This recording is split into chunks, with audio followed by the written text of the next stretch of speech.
And hello everybody once again, and I'm back. I am back with Mrs. Tanika West-Moore.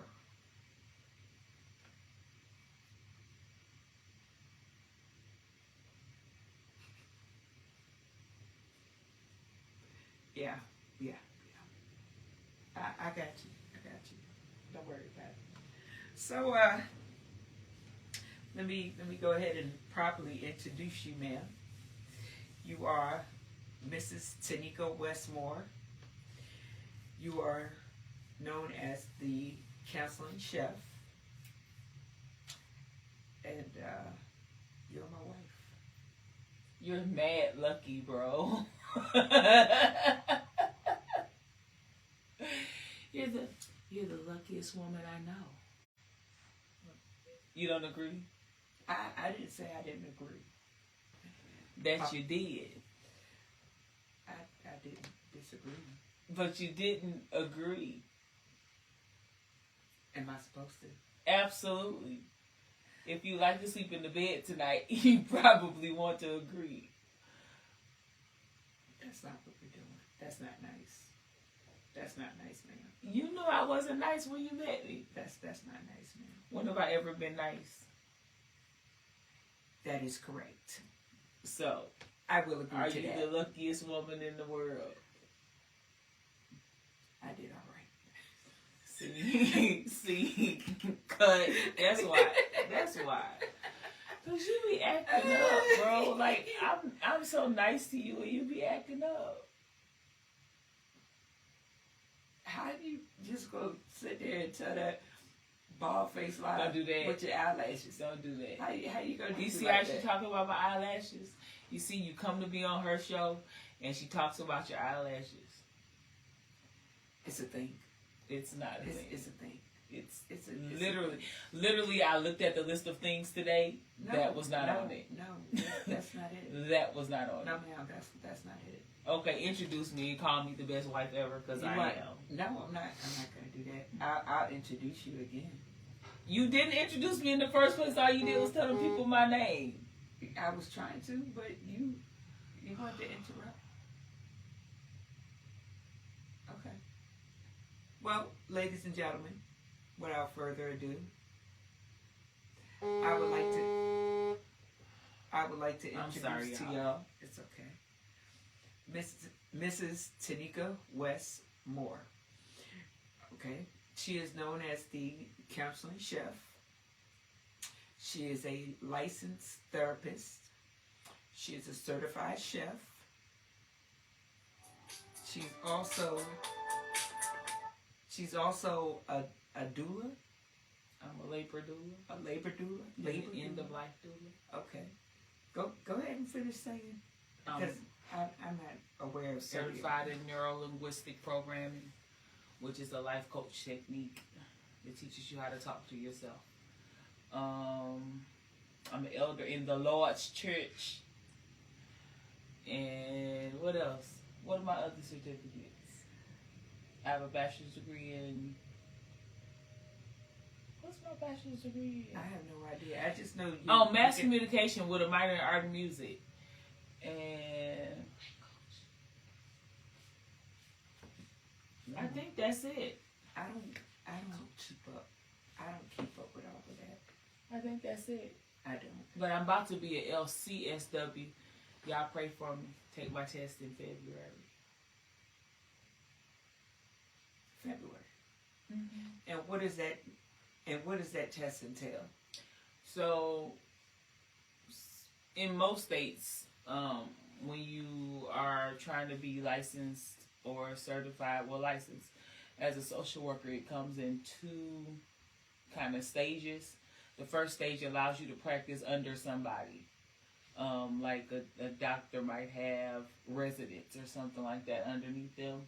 They can't really bill insurance or see patients unless they have somebody over them.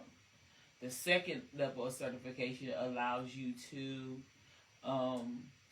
be that person, to be the person that's able to have people under them,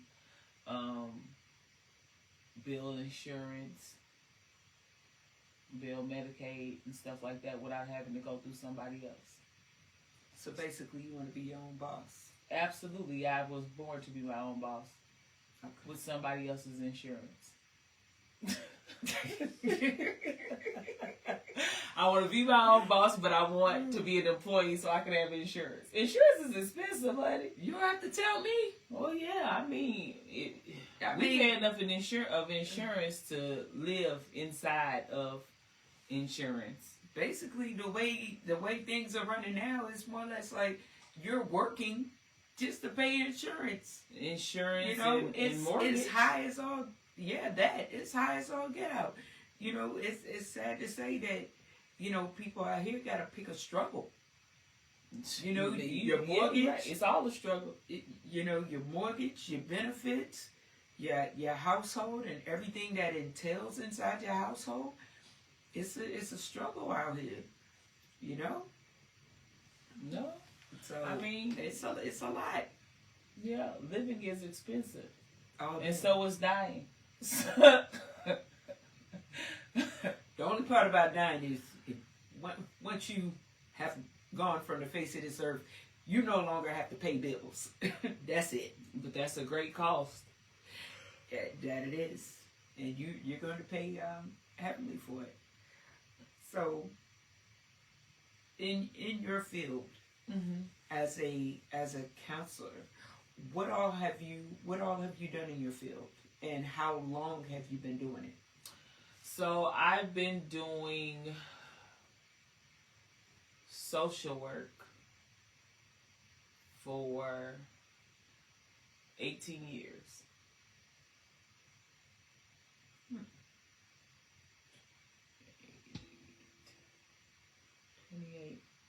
28 will make it 20 years. 18 years. 18? Okay.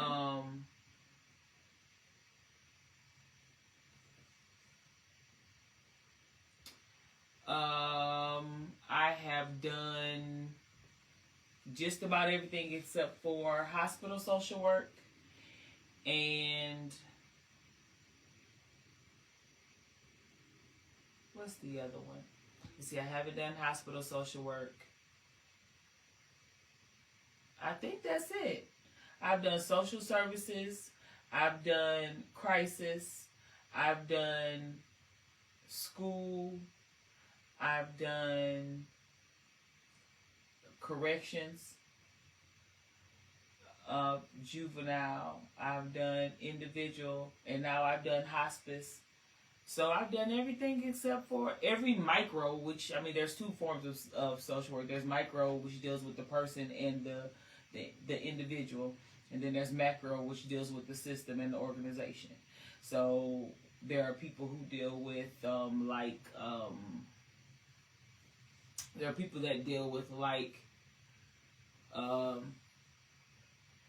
for example, they might deal with the effect of having food deserts in certain areas, the mental health and psychological effects of having food deserts in certain areas. And so they'll do a psychological study of how nutrition affects people mentally and the ramifications of them if being affected mentally on society and generations to come. That's macro. It's a larger perspective. It's about the system of the world, right? And then you got micro that deals with the individuals within the system.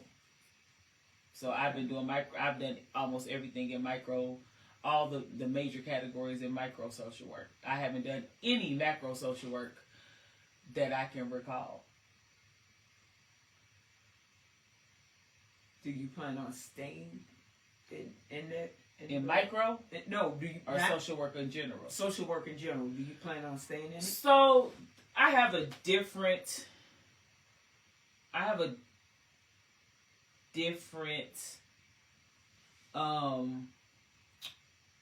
viewpoint on social work. The reason why I have all of these different certifications that you were talking about and degrees and licensures that you were talking about is because I believe that social work is an underappreciated, under-celebrated, under-accoladed, under cared for, under everything profession. It's like the only thing that's worse than being a social worker is being a teacher. We get no appreciation. Everybody feels like they can do what we do. Everybody, oh, I can find resources. Oh, I can give people advice. Oh, I can talk to people. I can listen to people. I'm a great listener. Everybody feels that way because people don't actually value what we do. I feel like we work human services, but we're never serviced humanely. I feel like we do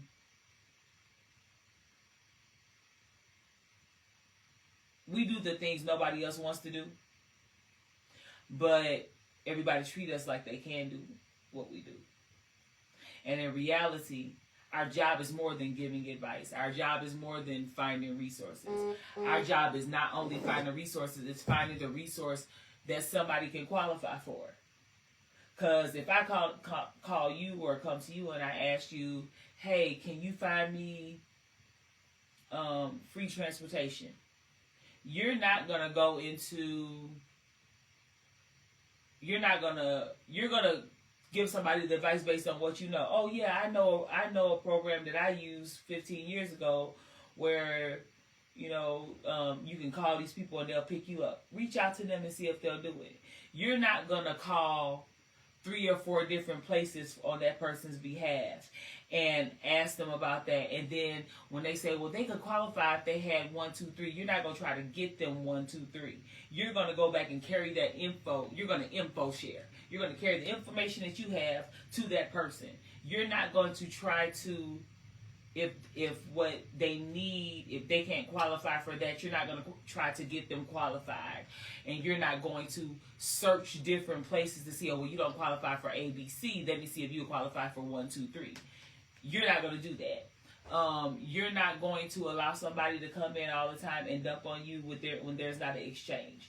So if, as your wife, if I come to you and I'm like, oh, I'm having a really bad day today, how long are you going to deal with me coming to you saying I'm having a really bad day and I ain't asked you about your day? I haven't listened to you. And then how often are you going to take me dumping on you without you having anywhere to take that? As social workers, that's what we do, but we're never valued like that. Well, I can say, as your wife, when you come to me and you want to say something, it's either, hey, I just want you to listen to me, I don't want your opinion, or, you want me to listen to you and maybe give you my opinion. But for the most part, as your wife, as your partner, I'm your sounding board. If you need to sound off and let off whatever it is you need to let off, then you go ahead. Well, think about the most stressful interaction that you have with me, right? When we're exchanging information. Mm-hmm. When either you're giving me your advice or I'm giving you my advice. Or you have a problem and I have a problem. Think about the most stressful interaction. Now, you got it in your head.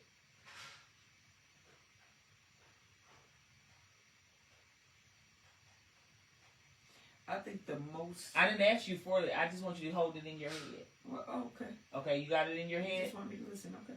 No, I don't want you to listen. I want you to do the activity. Okay. Okay, so you got that part in your head.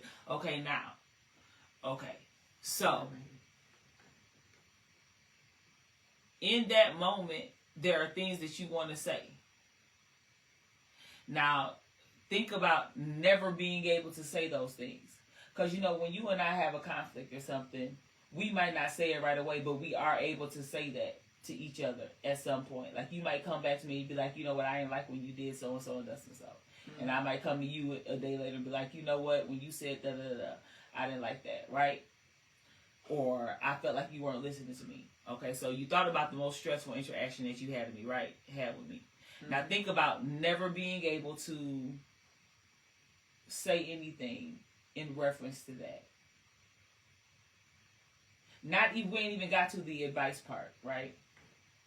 Just think about the meanest I've ever been to you, or the heaviest stuff I've ever dropped on you, or the weakest I've ever felt, the most vulnerable I've ever felt and came to you with, right?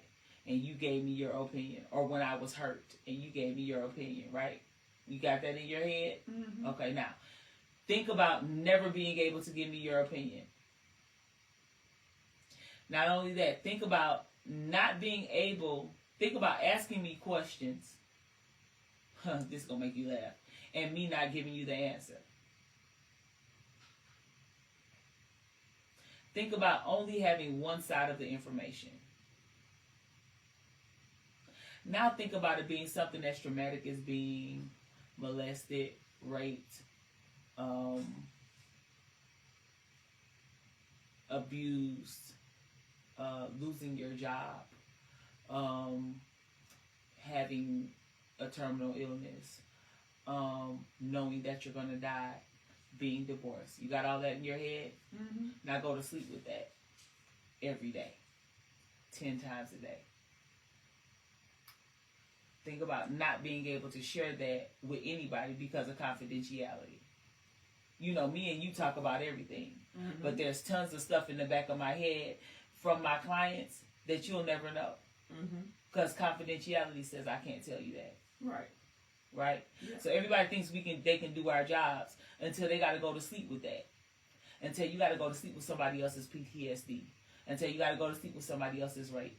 Until you got to go to sleep with somebody else's trauma. Not only do you got to go to sleep with them, they called you for help, but they cussed you out because they're angry at the person that did it to them. And then you asking them for simple answers that anybody else should be able to give, but they can't give you because they traumatized. And as social workers, that's what we deal with. But people feel like, oh, you just give advice. No, that's not true. Okay. But people don't see the value in us. And so you ask, with the question that you asked me, my answer to that is I often tell people, don't do it. And if you do it while you're young, go ahead and get your degree in social work, and then get you a degree in something else that you can do, something else that you know, like I got a culinary arts degree. Mm-hmm. Something that you like, something that is a relief. So when you are burnt out, you can go do that for a little while and then come back and do social work. Because it's a career that you need a break from.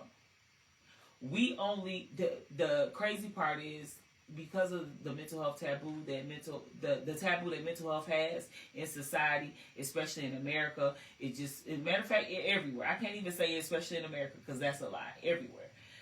Some countries don't even recognize mental health as an illness. You know, as it being something that could be an illness. Mm-hmm. So when you think about the taboo, 8 out of 10 times, we only get people when they're at their worst.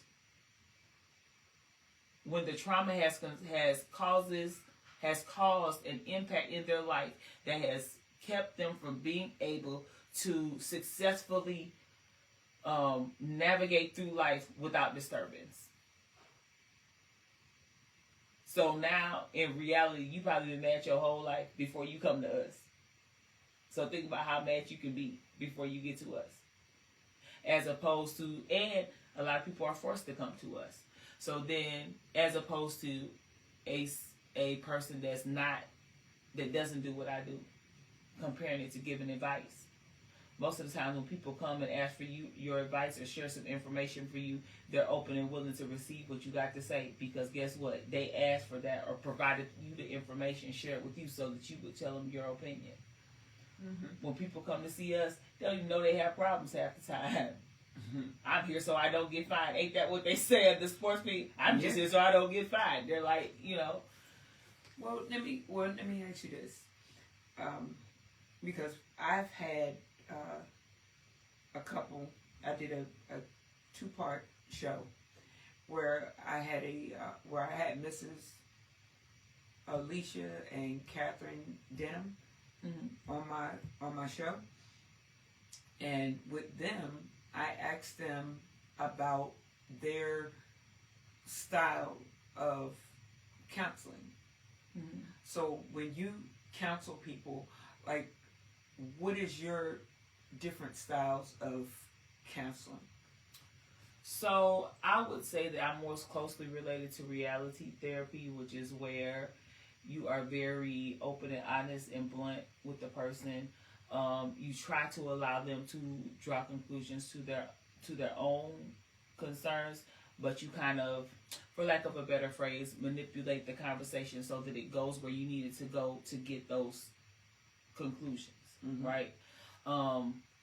It's the way I am in my real life, and I don't know any other way to be. So that was the style that related most closely to me. I don't have any certifications in it, but in my studying, because I had a friend who told me that you really need to pick a modality. And she stayed on me and stayed on me and stayed on me. So I did a lot of research in modalities, and the two that I really was drawn to was reality therapy and somatic, which is respecting the body as a form of way to treat therapy, a way to treat your mental health. Okay. And when it comes to dealing with, I don't know what to call them, adolescents or teens, Mm-hmm. like, do you use the same style of therapy with them, or do you have to, like, switch it up? You would be shocked, because, like, the truth of the matter is, children take reality and honesty, and they absorb the honesty better. They might not respond better, but they absorb. They are more like, you're absolutely right, but I'm still going to do what I'm doing. As opposed to adults. Oh, adults are like, you're wrong.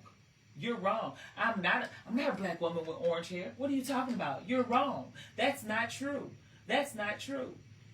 But in their mind, right, and that's exactly where it is. It's in their mind, because the reality is, like, an adult will say what you're saying is not true. Like, they will give you all the information. They'll be like, yes, I have one grape and I have another grape, and I want to add these two grapes together, and I know it's going to make more than one.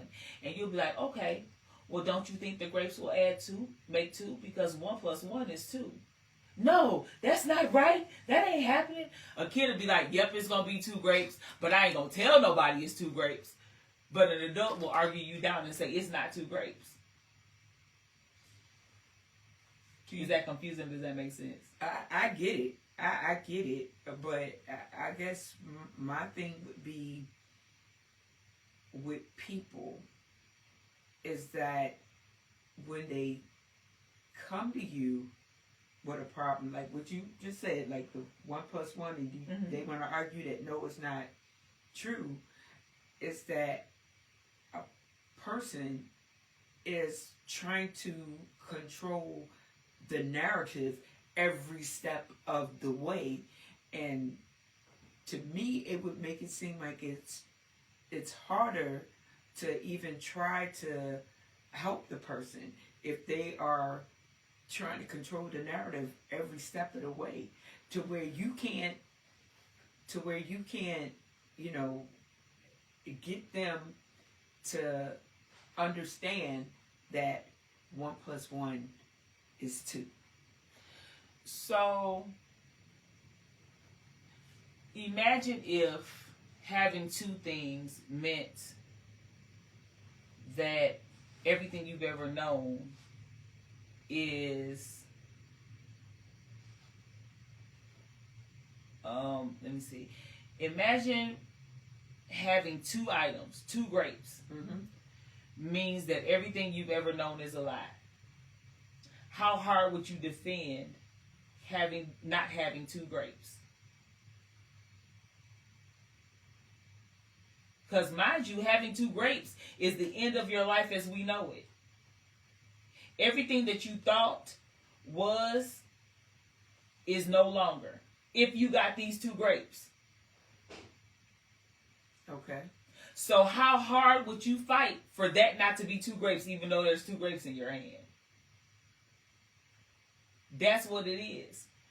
When a person comes to a therapeutic realization, they're fighting hard because that's their dysfunction is their function.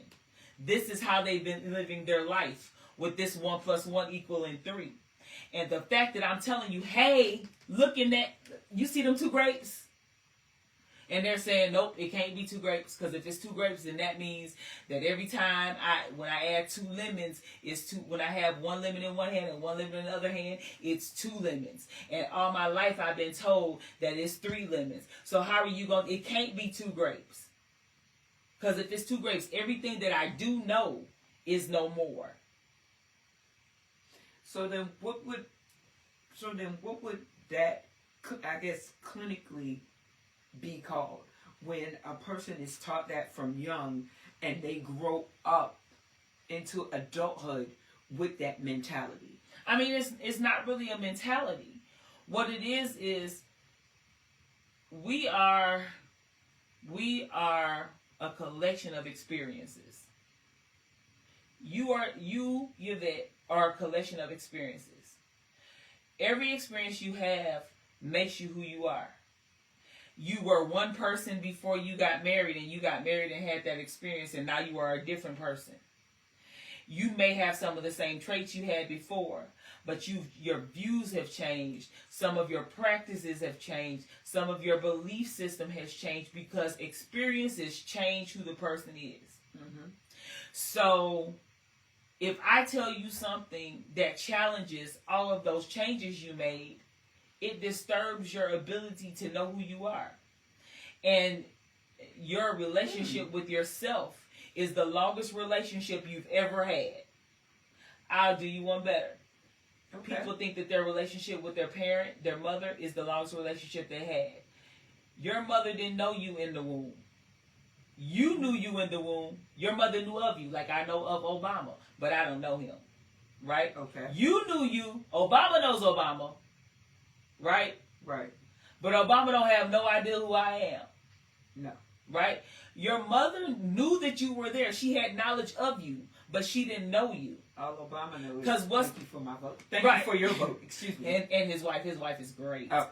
So what do mothers say to their children in their stomach when they get close to birth? I can't wait to what? Till you come out. I can't wait to meet you. Oh. Because they don't know them. They know of them. They have knowledge. There's a baby in me. And the doctors can say it's a girl. Sometimes the doctors say it's a girl and it's a boy. Sometimes they say it's a boy and it's a girl. So they don't know them. They know of them. Your relationship with yourself is the longest relationship you have ever had. So if I come to you and I tell you something that makes the fundamentals of you is wrong, you have this problem anyway. If I come to you and I say, hey, we've been together almost 8 years. 7 years. Almost 8 years. 8 years. Right? And I come to you and I say, I noticed that I think this is the reason why you don't eat chicken. This is a conversation we've had. Yeah. Okay. But you see how you immediately said no. Yeah, but no. I'm saying okay. Yeah. Go ahead. But I feel like if you're coming to me like that, you're going strictly off of observance, because we live together, we're together. So therefore, you would definitely be going off of observance. You know what I mean? Because observance means I'm looking at you, not interacting with you. No, you're paying attention. Observant. You're right. You're paying attention. The same thing. Right. You're paying attention to me. But is that all that we're doing? No. We're interacting. Right. We're spending time. You're doing more than that. You're sharing stories with me. You're just breaking it down. I said we live together. Right. But what I'm saying is that's not observance. Observance is a very surface thing. We go to the zoo and observe animals. Right? We look at animals. Okay. That don't mean we're petting them. That don't mean we're feeding them. That don't mean we're having conversations with them. So that doesn't mean we're interaction. What you in therapy right now? Yeah, right. Like now? No, you're giving me therapy talk here, because I'm saying observe. You well, watch no, me. I'm giving you definition talk. Look up observe. Observe doesn't have anything to do with interact. Okay. Observe is something that you do over time, and it doesn't.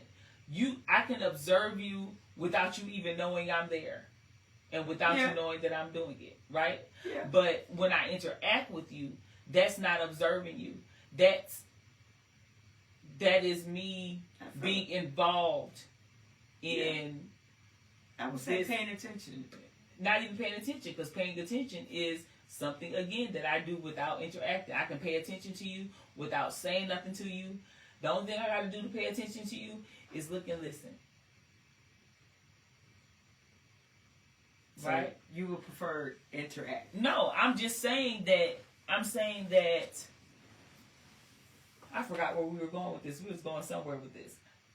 Basically, what I'm saying is, I'm talking about the therapeutic process. Right. When I talk about what you just asked me about, people not being able to accept that there's two grapes, mm-hmm. I'm talking about the therapeutic process. No, I'm not talking about. You were talking about. I'm sorry, like pointing stuff out to me.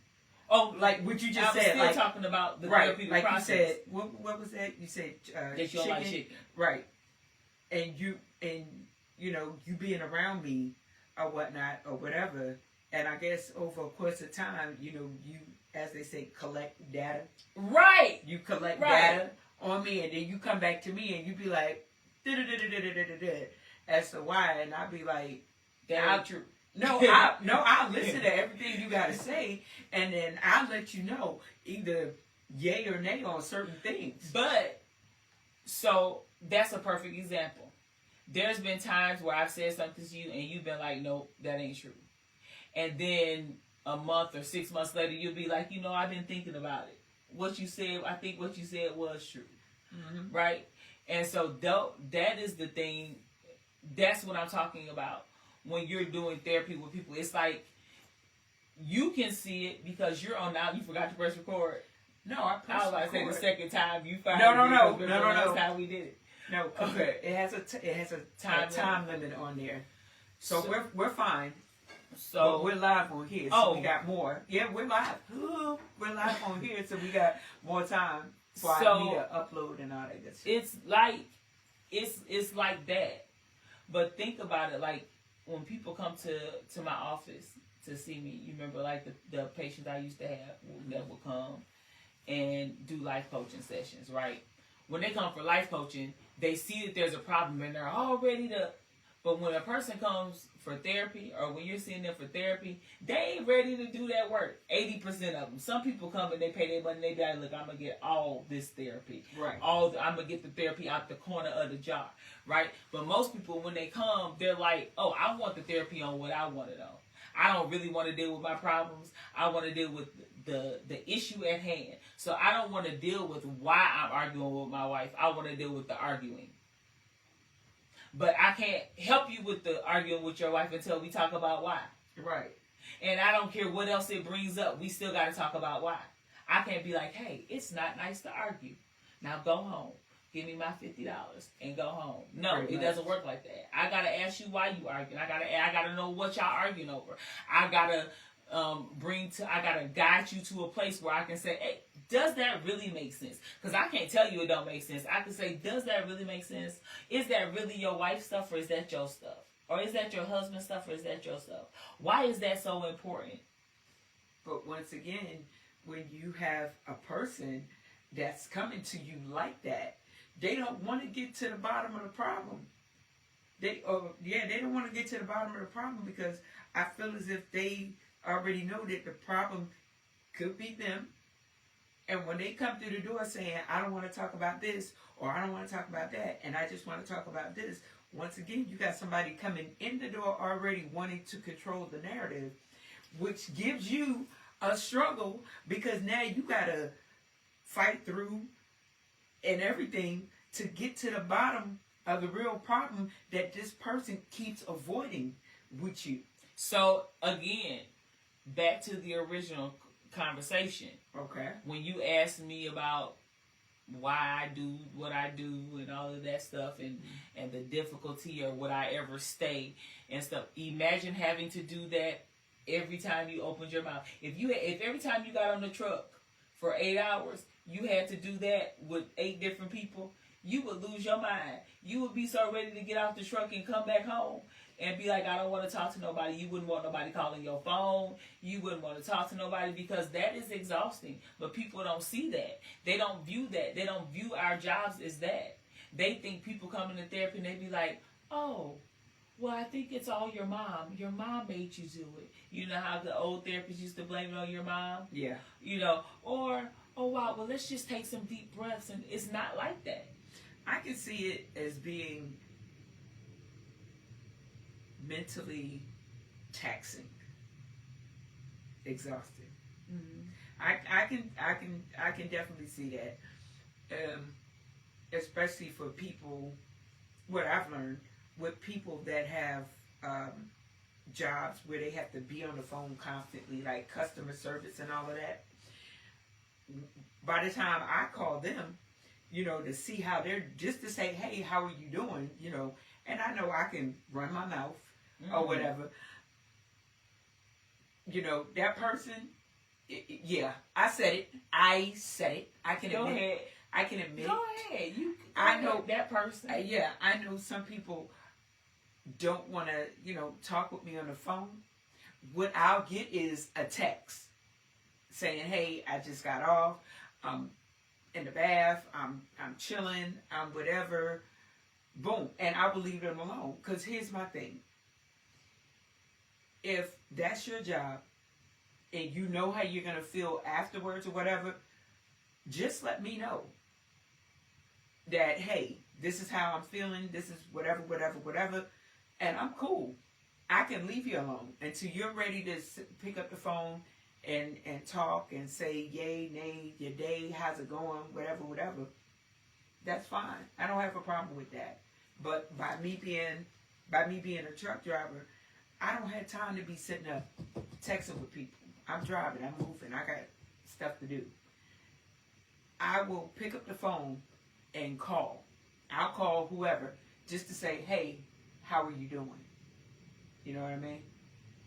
Or whatnot. If you don't want to talk, that's fine by me. And how would you feel if every time you picked up the phone and said, hey, how you doing, somebody was dumping their problems on you?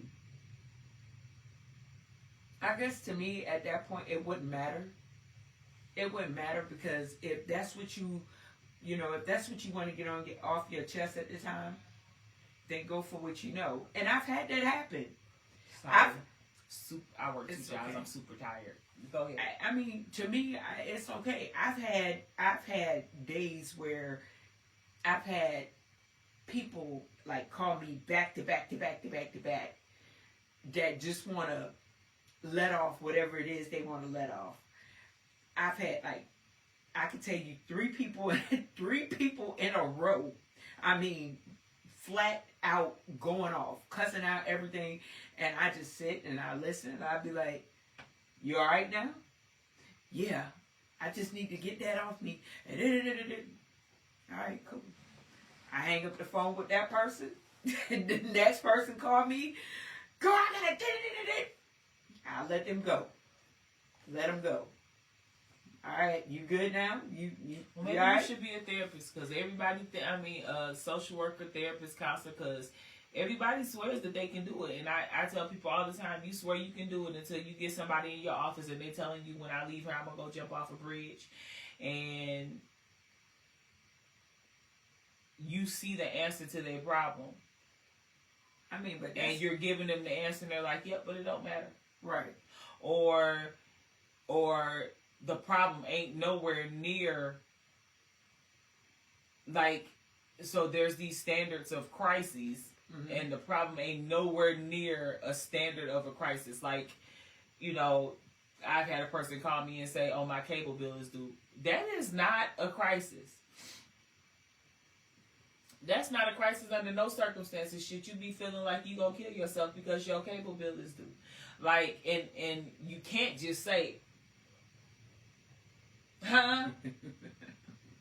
You can't just say that. Like, you gotta find a way to encourage them not to kill themselves, or not to throw in the towel and quit counseling because they got a flat tire, you know, because they don't have any coping skills, or they don't want any coping skills. That's the big one. Not that they don't have any, but they desire not to have any. They like, you know, hey, I'm gonna come to therapy every day, but I don't want no help. Right. Like, who would want help? What about the ones? What about the ones that call up and just be blatantly disrespectful by like calling you out of your name and saying, you know, just calling you out of your name and saying all kinds of stuff to you, and you're just like, I know you didn't call me with this. I mean, but that's the other thing too. Like, that's the other thing about being a professional mental health practitioner. Because I can't look at you and say, oh yeah, she's schizophrenic. Mm-hmm. Or, oh yeah, she bipolar or borderline. I gotta sit down and have a conversation with you. And then, depending on what your job is, or your, you know, how you fit into the diaspora of mental health, you can't do nothing.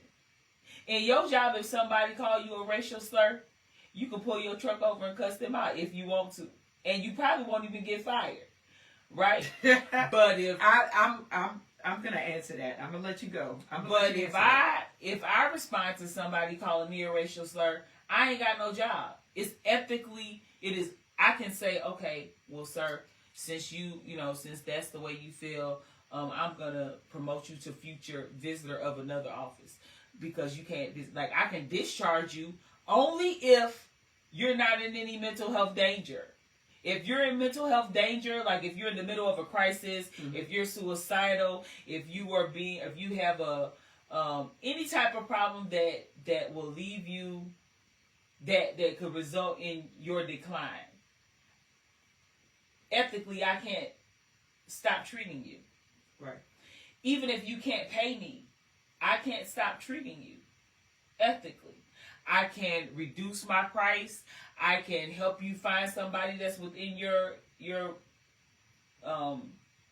cost bracket, but ethically, I can't just say, well, hey, you can't pay, you can't come back here.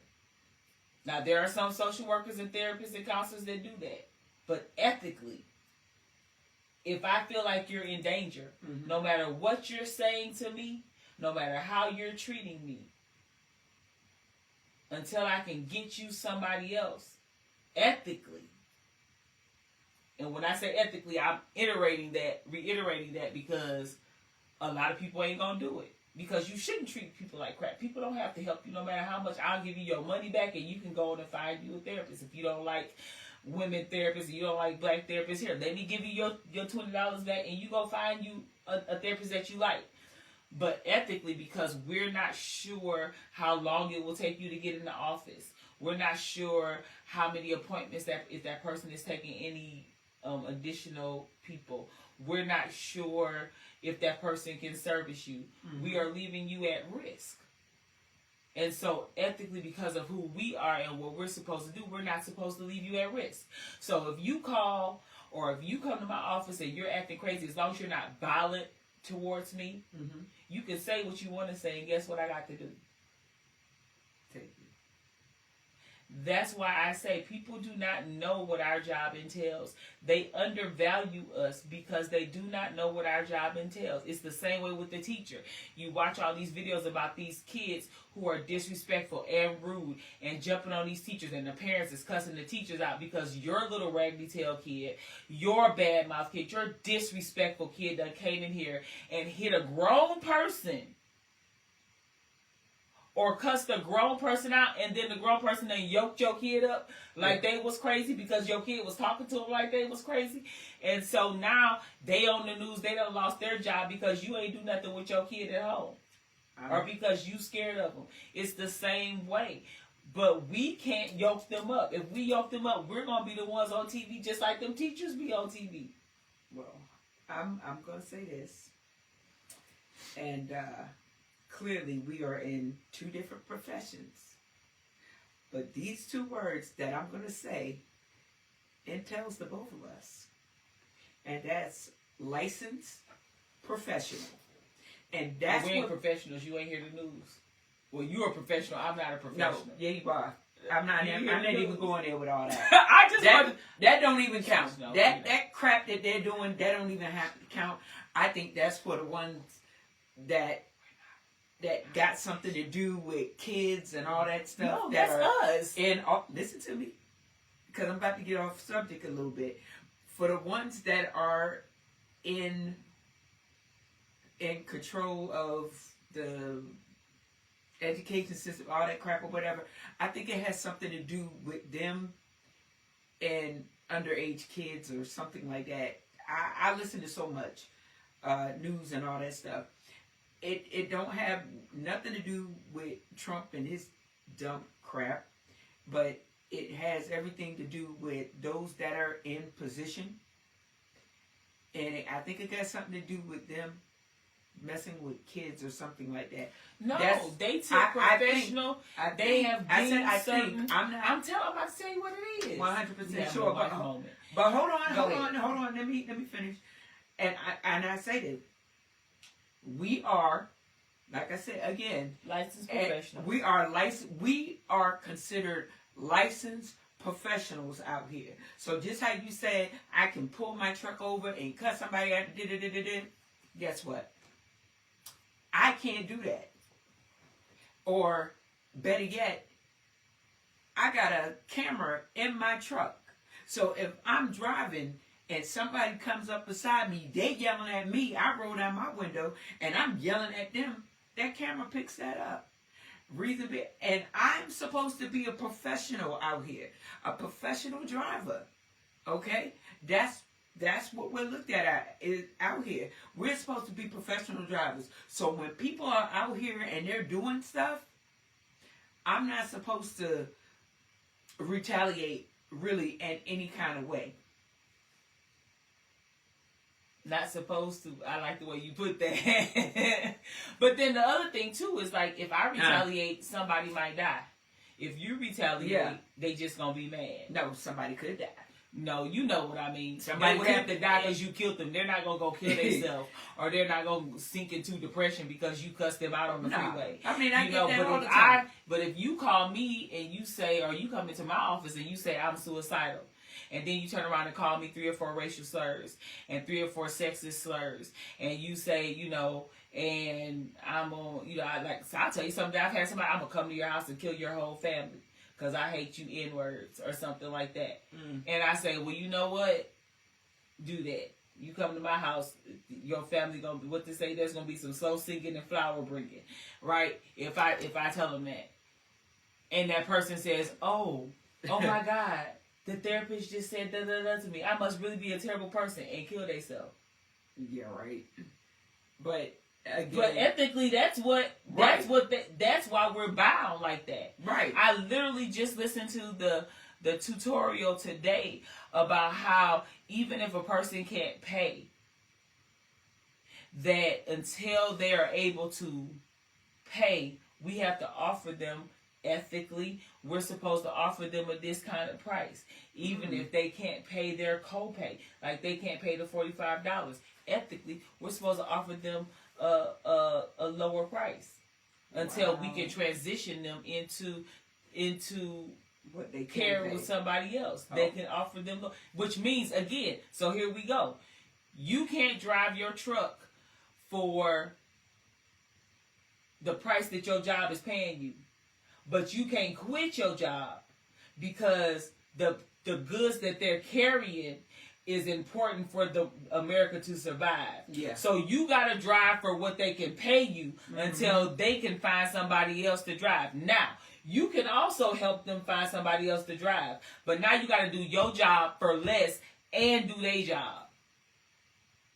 This is literally what a social worker is.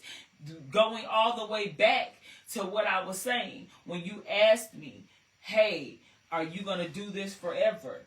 And my thought and what I was saying to you is, I tell anybody, hey, go ahead and get your social work license and be a social worker, but get you something else that you can do. Because when I tell you, emotionally, this job ain't for the weak. Financially, this job ain't for the weak. Egotistically, this job ain't for the weak. socially. This job ain't for the weak because you can't have no friends that got no problems because you don't want to hear nobody's problems after you do that all day. True. The same way you don't, well, you like to drive me around, but the same way you don't like to drive nobody else around after you done drove all day. Mm-hmm. You don't want to hear nobody's problems. I got friends that call me, I look at the phone ring and I be like, nope, because I already know what it is. Voicemail. True. That ain't none of y'all out there. Any of y'all that's watching it, there ain't none of y'all out there. I answer all y'all calls. I answer all y'all calls because y'all are important to me. Yours too, baby. I honestly don't care to even tell you stuff sometimes. That's the honest truth. I understand it. I get it. Sometimes I don't I want get to. it. I won't Because tell I me just nothing be like, either. nah. You know, But you are my, and that's the other thing. But if you ask me and you be like, no, tell me what's wrong, and I'll go ahead and tell you. You know, I'm trans. Hot. You're trans. I want you to finish that statement. Transparent. Not that anything's wrong with being trans, but I just want you to finish that statement. Go ahead. You transparent. Yeah, I'm transparent with you. If anything, I don't have nothing to hide. I say, you know, whatever.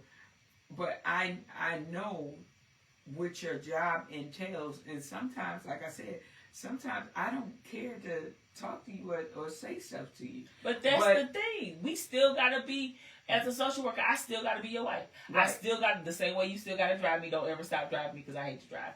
But I still gotta be your wife. I still gotta listen to your problems. I got an 18-year-old kid. I still gotta listen to her problems. I still answer the phone for my niece and my nephew if they need something. Mm-hmm. I still answer the phone for my sister. I still answer the phone for most of my friends. If I feel like we have a reciprocal relationship, I answer the phone for them. But they don't get the me that my job gets. They may not ever talk to me when they get done. And I tell my friends that all the time, hey, do you want Tanika, the social worker and the therapist and the counselor, or do you want Tanika? Because if you want Tanika, I don't have no fluffy words to put with. I don't have no woo woo woo. All I got is Tanika. And if you want the therapist, then you need to pay me. Because that takes a lot. It takes a lot to be gentle with people. It takes a lot. That's another thing that people don't realize. You might be able to give you might be able to tell your friend to leave that no good man, but you ain't got the ability to make her think it's her idea. You don't have the skills to be able to gently guide her into that conclusion. All you gonna do is tell her leave that no good man. Yeah. Why you still talking to him, bro? I'm sick of hearing you talk about it. So when, on the flip side of that, when somebody comes to me, as somebody who does this all the time, when somebody comes to me and they are a friend, I don't have the gentleness that you would be able to have with them because you haven't been spending your gentleness bank all day. I spend the whole night and half the day spending my gentleness bank. So if you come to me, I am depleted. Yeah. But I still got to do what I got to do because you're my wife. And that's my job. That's my duty. That's a part of my vows. Same thing with my daughter. I'm her mom. I still got to I still got to know how to deal with her. I still got to know how to help you come to a conclusion that's better for you when you can't see it. Right. The same way you have to still deal with me that way. I don't get to turn that off. It's like sometimes you get in the car, the only reason why you want to drive me around is because you don't like driving my car because my car is dirty. And I know that. But I'm in my car way more than you are in your car because you drive a truck, right? I live in my car. You don't live in your car. So, okay, not an excuse, but that is my reasoning. It's not an excuse because there is no excuse. I could be driving in my car all the time and have a clean car, but that's my reasoning. I don't care to. But as a social worker, as a mental health provider, I'll say that whatever area of mental health you're in, if you are a psychiatric nurse, if you're whatever, as a mental health provider, we deal with the stuff nobody wants to deal with and nobody thanks us for. Right. Nobody's they don't want to see it. They don't want to do it. You work a lot harder. Like if you were to call me as my friend and you would say, you know, me and Boo Boo, we've been fighting all the time, and Boo Boo don't come home, and he cheat on me, and this, that, and other. I say, leave that dude. Why you still with Boo Boo? As a therapist, I have to say, well, why do you think Boo Boo does that? Why do you think that behavior is okay? You have to break it down. I have to allow you to break it down. I just have to ask the right questions. Right. To allow you to break it down and draw those conclusions. Are you okay with Boo Boo treating you that way? Well, you say that you're okay with him treating you that way, but when you came and you sat down, the first thing that you said out of your mouth was, you just don't understand why Boo Boo treats you that way. If you were okay with it, it wouldn't matter if you understood it or not, because that would be what you wanted. So are you really okay with it? I can't just say leave Boo Boo, because that don't make no sense. Right. What you saying is, stupid girl, leave him. Pack your stuff and go. You need somewhere to stay? Come sleep downstairs in the bedroom. I can't just say that. No. And I mean, I guess for me, you know, I like I said, I get people that just want me to, you know, listen to them or give them advice or whatever. And anybody who knows me, no, I am not going to sugarcoat nothing. I'm going to give you the raw truth for what it is. And I feel like, hey, you ask me, I'm going to give it to you. And you take it and deal with it the way you need to. Now, what I disagree with is when I say stuff to a person, they get in their feelings and be like, well, you didn't have to say it that way. You could have said it this way. No, that's not what we're doing. I said what I meant. So if I said what I meant to you, then you can actually see what I'm saying to you. Because I'm not going to sugarcoat nothing to, woo, woo, woo, woo, woo, woo. I'm not that's gonna what do that. I do all day And I long. know that's what, I'm getting to you, and I know that's what you do. I know you have to do that. But I'm saying for me, you know, when I get people that I talk to or whatever, and I give them the raw truth, and I understand it's not what you say, it's how you say it. And like I said, when I say stuff, oh my God, you didn't have to say it like that. You could have said it this way. Well, no. If you want somebody to pamper you with words and give you the fluff or whatever, then go you to need a therapist? No. Yeah, that's what you want to say. No, I don't say go to a therapist. Then you need to go to somebody else, because I am not the one for you. But you know, but think about this. But I get in my normal life, I'm not the one for you either. No. Right? But in my normal life, if you're gonna give it to me, I'm like the song, give it to me raw. But in my normal life, that's who I am. Yeah. Right? In my therapeutic life, in my career, I can't be that person. No. Even somebody that's the rawest. I am very raw in my therapy. I am very real. I am a person I don't have, my tact is at the lowest amount of tact that I can have. Go ahead and y'all, I saw that. The lowest tact that I can have and still be professional. Right. That's where I'm at. Right? Yeah. I am the truth. But it takes a lot of work to say, please excuse me what I'm about to say. It takes a lot of work to say go to hell without saying go to hell. It takes a lot of work to say, "Ooh, you stupid." Yeah. Not even that. I take that back, because I don't really see nobody I serve as stupid. I see them as people who that are at deficits. Like, you don't have the self-worth, or you don't have the coping skills, or there's something that you don't have that allows you, that fogs your vision, the absence of something that fogs your vision, so you can't see what it is that is clear to everybody else around you. Yeah. And so, but the thing I was going to say when you were talking about that, when you were talking about, having to talk to people. Mm-hmm. Imagine, not only do you have to do that, you have to remember all this stuff in your head so that you can see if this person is sick for real or if they should be able to process this information.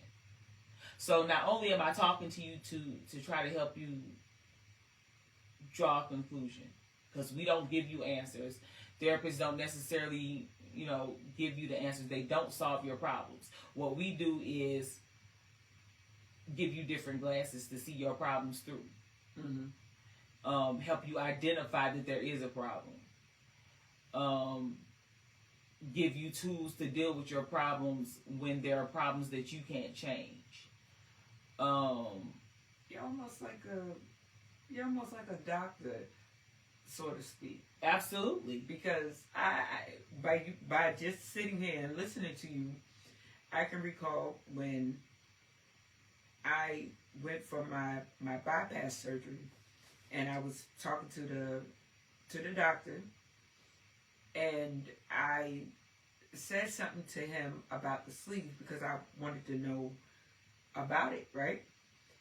So, in him talking to me, he explained what the sleeve was to me, but then he also went into the actual bypass surgery, right?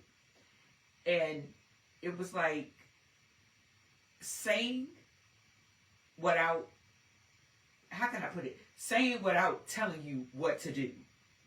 Right. Which would be best for you to do. Right. Because he can't tell you. No, I'm sorry. I said the sleeve. I meant the RY. No, the switch. No, not the switch. The thing that go under your skin. No. The band. That's the thing that go under your skin. Yeah. No, it doesn't go under your skin. It goes around your stomach. Yeah. I meant to, not that. Yeah, the band. I asked him what was, the band. What's the difference in the band? Because I was going to get that. And he looked at me and he was like, no. He didn't say no, but his eyes said no. He explained, I'm sorry, now I got to go back. He explained to me why the other band, what is it, the probabilities or whatever of the band versus getting the actual bypass surgery. So by him explaining it, it was more or less like, now I'm saying to you which one is the best one for you. I'm not going to tell you which is the best one for you. I'm giving you the information. I'm giving you the info, and I'm going to leave you with it to make that choice for which one would be more useful to you. So I get it. It's like you saying without saying. Because he's looking at, his eyes just said everything without saying it. And then because when he looked at me, hold on, it's like when he looked at me, it's like, this is me interpreting him in my mind. Like, you big bitch. You really want a rubber band around your stomach to stop your big ass from eating the way you eating? And you 375 pounds? Way. You would have said it to the person that way. But as a doctor, he can't say that. He can't say that. In my mind, that's how that's what I'm thinking. You know what I mean? That's really what he want to say to me. But I know he can't say that as a profession because I'd be left out of there. Oh, I'm going to report him to the board. No, I wouldn't. Me being me, if he would have said it to me like that, it would have been raw and it would have been truthful. Yeah, it might have hurt, but it would have been truthful, and I would have had to process that and then come back the next go round for my appointment and tell him, hey man, you know what? I'm gonna do it. I'm gonna go all the way. If I'm gonna get it, I'm gonna go all the way. We're not gonna do the rubber band. We're gonna fling that on over there and let's get this going all the way. So I went back and I told him, I said, I'm going to go all the way with it. And he looked at me, and again, in my mind, the look in his eyes was like,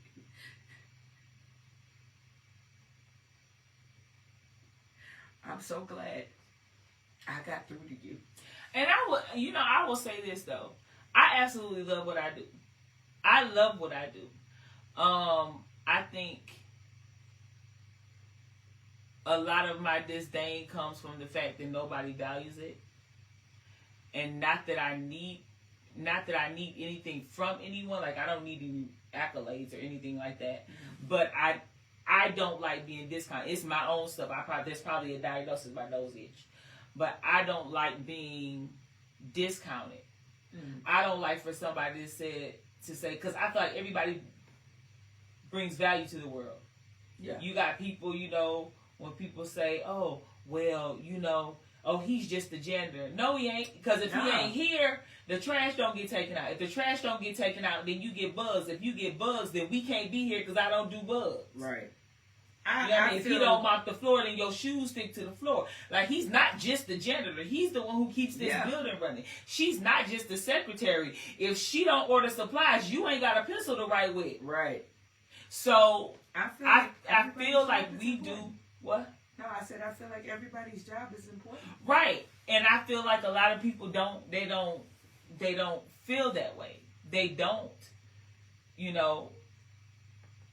Maybe because of who the job is occupied by, who the position is occupied by. Like, I don't feel like our current administration feels that, certain jobs are important because of who they're occupied by.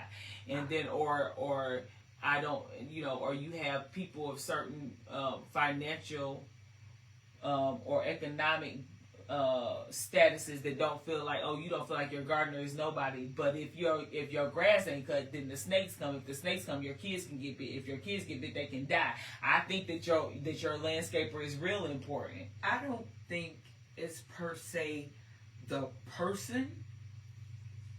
I don't think so. I don't think per se that it's the person that people would have a problem with. I think it's the title of what the person does. So, like you said, with a janitor, right? Mm-hmm. If you out and about and you talking with somebody or whatnot in general conversation, and they ask you, "What do you do?" and you say, "I'm a custodian. I'm a custodian worker." Instead of saying, you're a janitor, you're a custodian worker. And somebody may be like, well, what is, if they've never heard the word before, well, what is custodian? Basically, I'm a janitor. And instantly, just that title alone, a person can get turned off because in that person's mind, they don't hold a title to... that title doesn't hold value. Yeah, that title, right. We saying the same thing. Right. That title, it doesn't hold value to some people. They feel like these jobs can be done by anybody, or that these jobs don't bring value, and that's not true. If a job didn't bring value, it wouldn't be a job. Right. Even football players and baseball players and basketball players and sports people, they bring value. Now, do I feel like they get paid within their value? No. Nah. But they bring value because people need entertainment. Yeah. I need, there's a competitive need, an innate competitive need in everybody. Some people's is just more pronounced. You need competition. You need, examples, and, some people don't want to be role models, but you need role models. You need athletes. You need, sports and stuff like that. There is a need for everything, but when people don't find value, they don't pay people that they don't feel are valuable. Right. And so now you got teachers. You don't feel that they're valuable, but your kids spend 87 hours there a week, and they're teaching your kids everything your kids know to be the people that you want them to be. You're teaching them the moral. Well, some of y'all are teaching them the moral part, and then the teachers are teaching them the academic part, and you don't find no value in that. You don't find no value in your gardener. But when I was talking about the people, I was saying, there are cultural indications. I guess that's the right word. I'm not trying to sound real educated, so I don't want y'all to think that I'm trying to use big words, but I think that's the right word. There's cultural indications or gender role indications. I talked to somebody, one of my clients, and they were telling me in their day, this is an older client that's on hospice, and he was telling me in his day that women who were teachers didn't even get married. I've never heard of anything like that. I've never heard of it. But then I started thinking about the movies that I watch about, that were back in that day, the 50s and 60s and stuff like that. And he's right. Because I've seen movies, and in these movies, the teachers never had husbands. Think about movies that you watched or TV shows that you watched that are based in the 50s and 60s. Yeah. Them women did not have husbands that were teachers. Or what about, since you said cultures, what about certain cultures that have their kids under the belief that they have to be doctors or lawyers? I can't say nothing about that because I told my kid she is not cut out for manual labor. She needs to be. She's been living a soft girl life her whole life, so she needs to do something that's soft girl. Since you said cultural, so I could say honestly, when I drove school bus in Baltimore for Woodlawn Motor Coach, they put me on a school route. It was what was it considered, like private school? Mm-hmm. And believe it or not, I took a bus full of Jewish boys to school. A bus full of Jewish boys. And what I found out, whether they're Orthodox or unorthodox, is that they teach their kids from young that the male is the more dominant one in the relationship. And the female, she is, being a woman, taking care of the house and taking care of the kids, while the man goes out and provide. And when I learned that, I was like, are you serious? And they was like, I'll get off subject, never mind. And they was like, pay attention. They was like, just, pay attention to that. We're talking about cultural, So that's not cultural, though. I mean, that's Jewish. Not cultural. That's spiritual. That's not spiritual. That's religious. That is biblical. It is a misinterpretation. Okay. Of. Okay, tell me. So here we go again. It is a misinterpretation of a biblical principle. And the reason why it's a misinterpretation is because nowhere does it say that in the Bible that I have read, I will say that I have read because I have not read the whole thing, that the women are not supposed to work. In fact, Proverbs 31 says that the woman was an entrepreneur. It literally outlines what it is to be an entrepreneur. It says she sewed and made garments and then took them to the marketplace to sell. Okay. That sounds like a business to me. That it is. Okay. So if the woman wasn't supposed to work, then why was she making garments and linens and taking them to the marketplace to sell? That's a job. Yeah. I'm not disagreeing with it. I'm just telling you. So it's somebody. I'm just telling you what I experienced. Somebody just overly. You know how people use the Bible to just serve themselves. They don't. I'm just saying that was Jewish culture, whether they were Orthodox or unorthodox. And like I said, I bust those kids to a private school. And the sad part about that was, and I had to jump in this little boy's behind because he was making fun of a little boy that was an Orthodox Jew, where they wear the hanging tassels or whatever from their pants, and they wear the little hat with the little curls or whatever, and white shirt, black belt, black pants, black shoes. And that little boy wore that faithfully. So one of the little boys whose father They're unorthodox. He's a, I think he's either a lawyer or a doctor. Well, it was 3 of them, and the oldest boy, for whatever reason, started making fun of the little Orthodox boy. Mm-hmm. You know, making fun of him, saying, "Oh, you're poor. You don't have no money. Oh, you're this. Oh, you're that."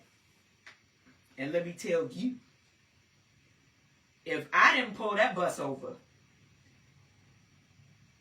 and put them 4-ways on and jump in that little boy behind, because what you not going to do is sit on this bus and berate this little boy because he doesn't have what you have.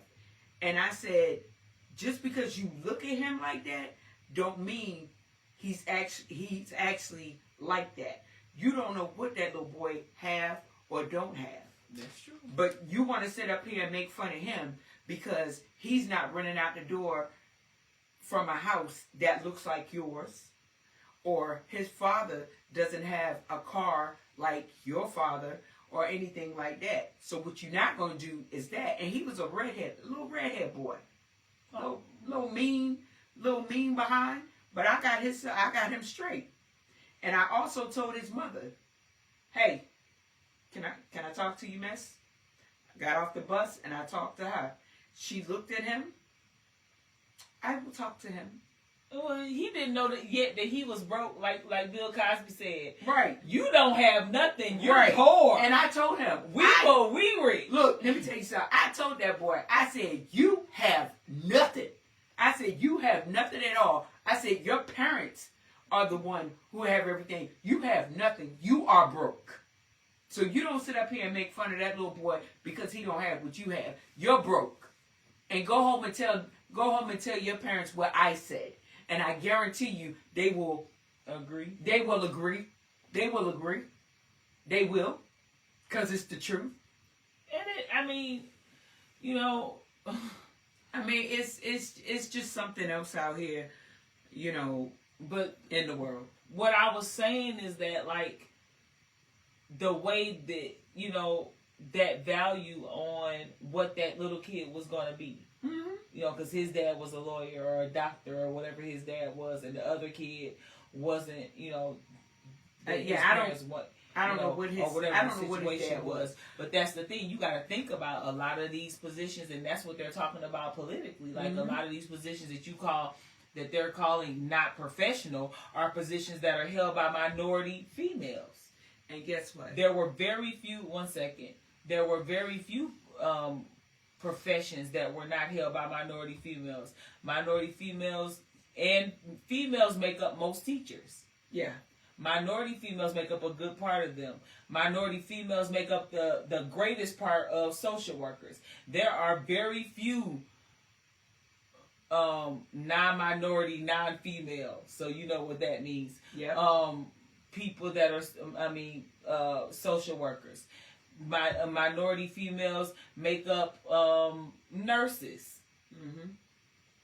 And females in general make up nurses. So you taking all of these professions that are dominated by minority females that are undervalued. Nobody cares about teachers. Nobody cares about social workers. Nobody cares about nurses, and they're smarter than doctors. But that's another debate. I love doctors. Don't get me wrong. Doctors don't be mad at me or nothing. But all of the information, all of the diagnoses and stuff that they make based on the information that the nurses collect. Yeah. Because they don't come in and take your blood pressure. They don't come in and take your, they order the test. The nurses and the techs do the test. They're the ones, the nurses are the ones that see the symptoms. Hey, doc, I saw a little red mark on their back that looked like that picture I saw in my textbook. You want to come look at it? If it wasn't for the nurses, if you're in the hospital, the doctors, they don't do, they don't look at your whole body. They look at the body, the part that they're looking for. It's that tech that gives you a bath that looks at your behind and sees that skin cancer mark and says, hey, I was washing Mr. Joe and I saw this little round mole on his back. You might want to look at that, nurse. And then the nurse comes in and looks at it and says, well, yeah, let's call a doctor down here so the doctor can look at it. And I tell you what, and do you know where all that, like, data that's collected and all that originally comes from? Do you know where it originally comes from? Where data and all that stuff is collected to be given to the doctor, to the lead nurse? Oh, what? Ladies and gentlemen, CNA, GNAs. Oh, yeah, that's why I said the tech. No. Well, you said tech. I'm sorry. Mm-hmm. They probably changed the title. I don't know what the title is anymore. But CNA, GNAs, they're the lowest ones on the totem pole that collect all the data, that go around and do whatever with these patients or whatnot in the hospital. And then you have the LPN that's out there on the floor, okay? The LPN that writes down everything, do whatever. And then you got the RN. And the RN gets the info or whatnot, to my understanding, from the LPN. Because the RN, I'm not going to say that RN, she doesn't do the physical work no more because she's probably already done all that. But what she does is all the analyzing paperwork. Okay, paperwork. I don't know nothing about the medical field. I tell my patients I'm telling you. Now it's all, computerized. So she sits and she types in all her notes. The RN types in all her notes or whatever or whatnot, and then it's the nurse practitioner. The nurse practitioner. It may go up to the nurse practitioner. Now, if the RN, if the RN will get with the doctor, right? The RN will get with the doctor, and the doctor will assess and then say, hey, and then it goes right back down the line. It goes to the RN, to the LPN, to the CNA, GNA. I've worked with doctors that didn't even come in the room as an end of life doula. Yeah. Not in the job I'm in right now, but as an end of life doula, that I did that for 7 years. I have watched doctors not even come in the room. The RN has gone to the doctor and said, hey, this is what's going on. I think they need a prescription. And I think, we wrote this prescription for the last person. Yep. And the doctor has written that prescription without putting his eyes on that patient. I've seen now, the nurse practitioner comes in if there is no doctor present. They can't get the doc on the floor or nothing like that. But they're doctors. Yes, they are, because they're right up under the doctor. So that's when the nurse practitioner comes in. If there's not the doctor is not around or whatever, and he authorizes it to say, hey, she can, whatever. So matter of fact, I know, what's that? Nurse practitioner. I know one. When she started from the very beginning, going to school and taking the tests and all that stuff to become one. The nurse practitioner is the equivalent of what we are. We can't write no prescriptions, but we can tell you what medications they usually prescribe. No, the nurse practitioner. They can't write no prescriptions. They can't. No, ma'am. What is it? The nurse practitioner cannot write no prescriptions. They can write the prescription, but the doctor got to sign off on it. I thought that was the one that was up under the doctor. That is the one that's up under the doctor. Then she can't. Our doctor cannot write no prescriptions. If you notice, when they call, because we got a nurse practitioner as a family. If you notice, when they call the prescription in, they always give the other doctor's name. That's how you ended up with the male doctor. That's because it's authorized. Exactly. Right. She can't write no prescription. She can prescribe, but she can't sign off on the prescription. That doctor got to sign up. The doctor that they're under. Remember I told you, for me, I can't bill. I have to, in order for me to bill as a licensed master of social work, I have to be under somebody. That's the same thing for a nurse practitioner, from what I understand. They can't do anything without that doctor's signature signing off on their stuff. Just like I can't do anything without that LCSW's signature signing off on my stuff. Yeah, but again, he has to authorize it for her to go ahead and go and do whatever. Right, but when you call your prescription, it's not under her name. No, it's not. It's under his. The other. Right, that's what I'm saying. Yeah. They can't even write the prescription. The doctor has to sign off on that prescription. Mm-hmm. They can't send no prescription in under their own name. It's the same thing with us. We don't prescribe as social workers. We don't prescribe anything.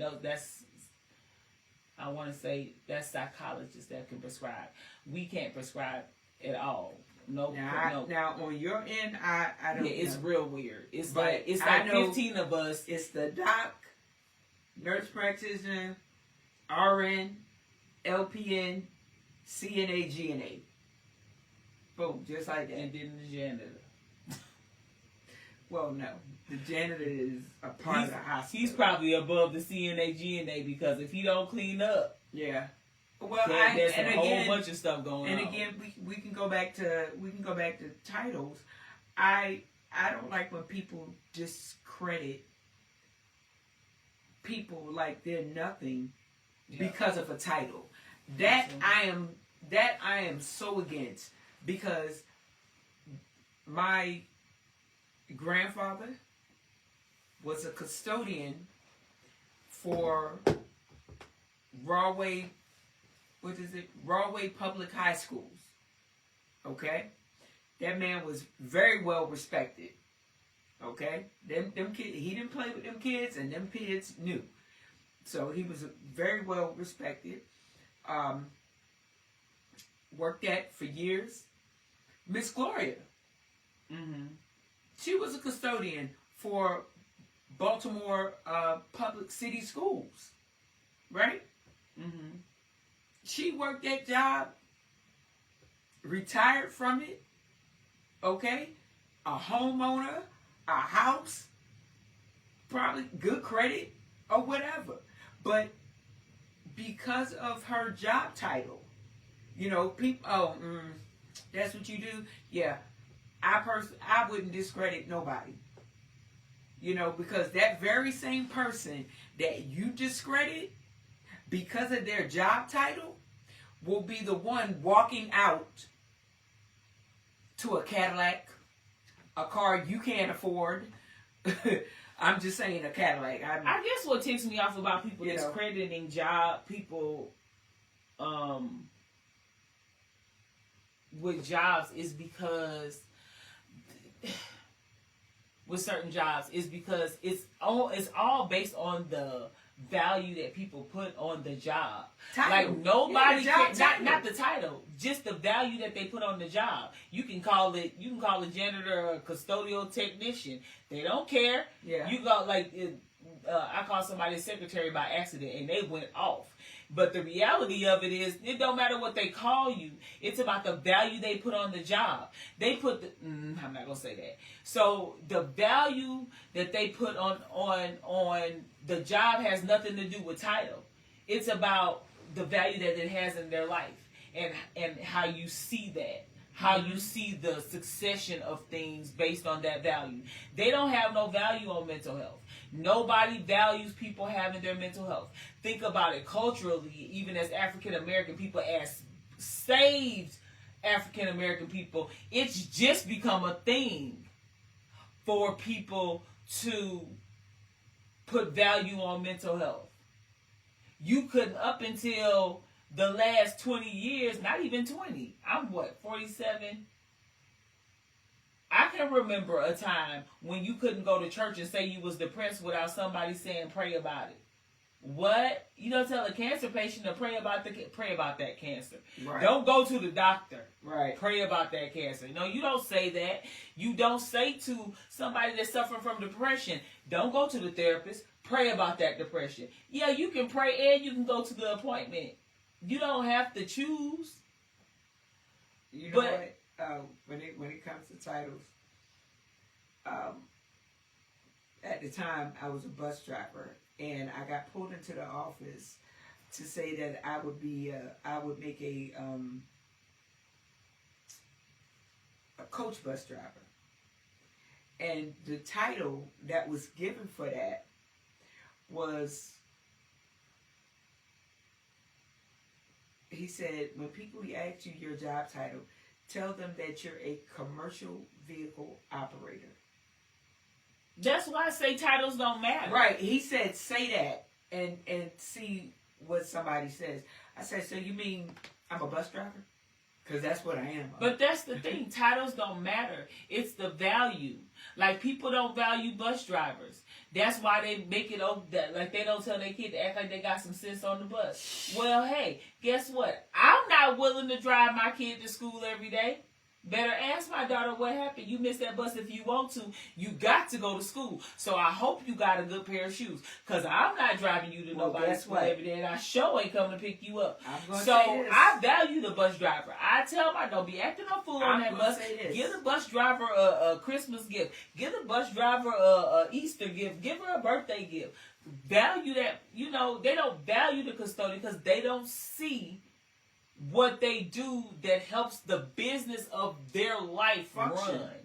And that is the problem. Right. They don't value social workers because they don't think they got mental health, when in reality, the world is only two sets of people. People who are diagnosed and people who ain't been diagnosed yet. Because everybody got a little bit of mental health issues in their life. Everybody's been through a little bit of trauma, at least. Everybody's been through a little bit of disappointment that they didn't have the coping skills to deal with. Well, I tell you what, and I'm going to say this, because I used to be a school bus driver.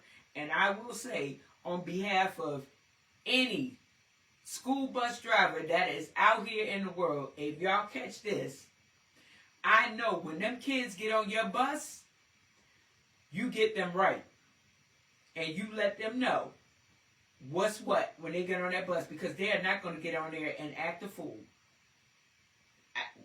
That just goes without saying, because nobody's playing with nobody's children out here, because it's just too much in the world. And I realized by being a bus driver that each year that went by, the kids were getting worse and worse and worse as time goes on.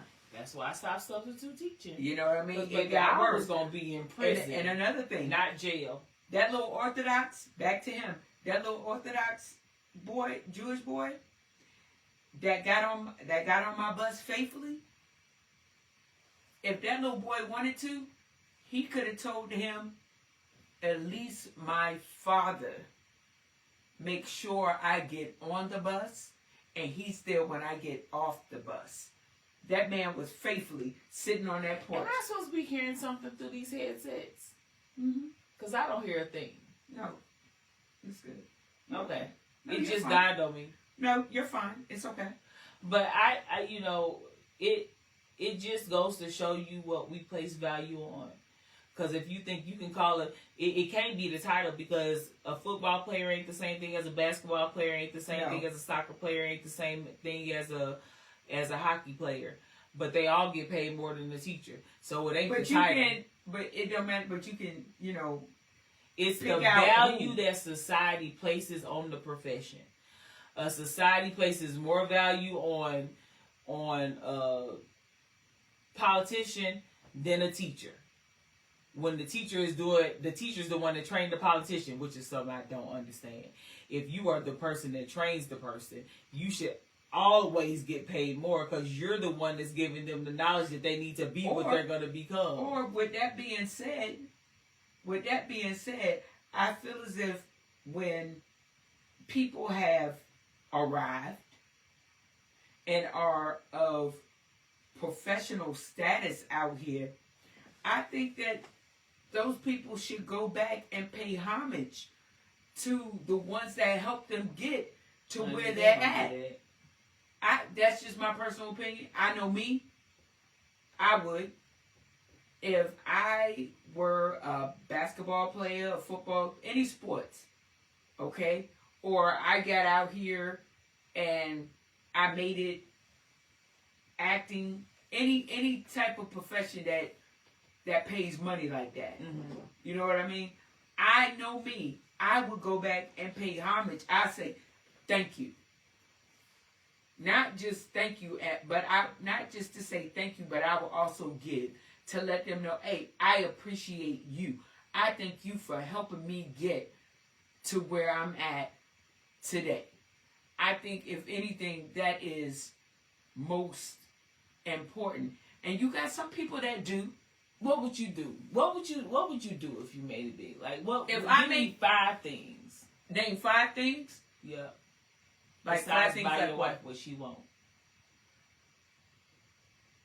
I appreciate the look that you're giving. Because that goes without saying. That goes without saying. Besides. Yeah. I mean, I would take care of home first. Okay, if I made it big, for those that were in my life from the beginning to the end with this, that helped me to get to where I'm at, the ones that were actually solid in my life, I would give. Can you give me Thank the you. other 4 things, please? I'm trying to. What are the 4 things? What do you mean? I said give me 5 things that you would do if you were to make it big or have some big money.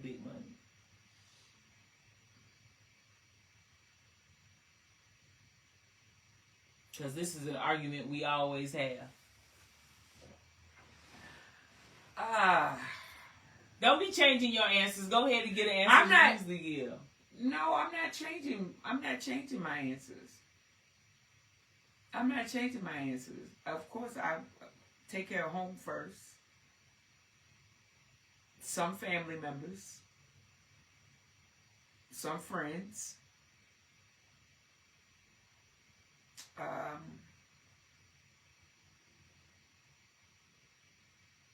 I would probably, I don't know, school. You know, make a donation to a school or something. I don't know. Probably, I don't know. I don't know on that one, to give to a school or something. But definitely close family, close friends, I would give to. I ain't got no friends that close. I'm just playing. I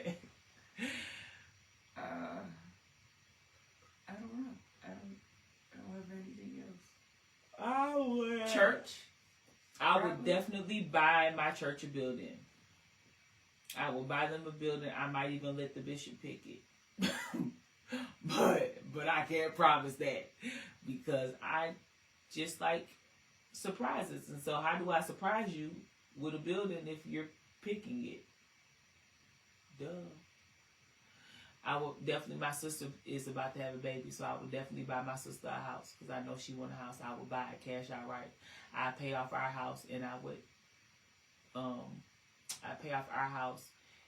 buy us some land. And you know what? The friends that I have that are I got some family, you know, that I would take care of course, you know, you guys. But there are... And by the way, if Shantae, if you catch this, you're having a girl. Thank you. She is not. She's having a boy. Girl. Teen boy. But anyway, so I would definitely buy the church. I would take the tithes from whatever I had, and I would add the extra, and I would go ahead and buy a cash outright church that it will belong to the church. And it would probably be something that I took all of Bishop's wants and kind of found that place. But I just don't think, I just really feel like I would pick it myself, just because I would want a surprise. And it's no good if it ain't a surprise. Maybe I might have taken her around and let her look at some buildings, and then, you know, just like we were just looking. But anyway, we have this disagreement all the time. I would take care of home, and then some of my family and friends. That's all one. But I'm giving what I want to give. I'm not giving. Can't nobody come to me and ask me for nothing. So don't ask me for nothing. If I ever win the lottery or come to somebody, don't ask me. Because if you ask me, you won't get nothing. I'm just going to be for real. And there's nothing wrong with that. I'm going to give what I want to give. So I don't need you asking me for nothing. If you don't get nothing, God bless you. Right. But don't ask me for nothing, because that would just send me to 10. I can't stand for nobody to ask me for nothing, and at this point, I don't have nothing worth asking for, per se. Right. I'm like this. You know if I give you, I give you. And you know, when you give to people, and they, you know, they look at it and they be like, "Oh, you could have gave me more. Or you could have."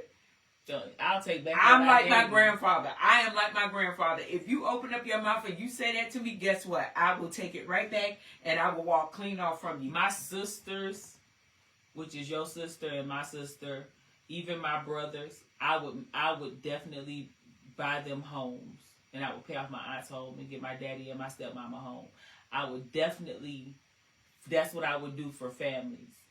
I would definitely buy them a home because I feel like it's important that people have houses that they own that nobody can take away. Yeah. Right? I would keep the deeds to the ones that I thought were irresponsible because I have some family members that I think are irresponsible, and I'm going to keep the deeds because you will not be putting my house. But I'm just being real. This is the person I am when I'm not being paid for therapy. Because I would probably buy, like I got some cousins that I would buy some little starter homes for, some little inexpensive starter homes. I do, you know, and I got some cousins that I would just give a little piece of money for their home, but it would have to go directly for their home because I believe that. I wish my mother had left me a home. Of anything that she could have left me outside of, you know, finances to buy a home, I wish it was a home, because it is something to not have to pay somebody a mortgage or rent. I can pay taxes once a year and be done with. It's something. It's so much freedom that would have opened up for me. Right. Another thing that I would do, the charitable donations that I would make would be to mental health. There are some teachers. I got a dance teacher, Miss Van. If you're looking at this, she could have whatever she wants. I would buy her a house if she wanted a house. I promise you I would. And I got a math teacher named Miss Olsen, and a teacher that taught me in college named Miss Dugan. They could have whatever they want.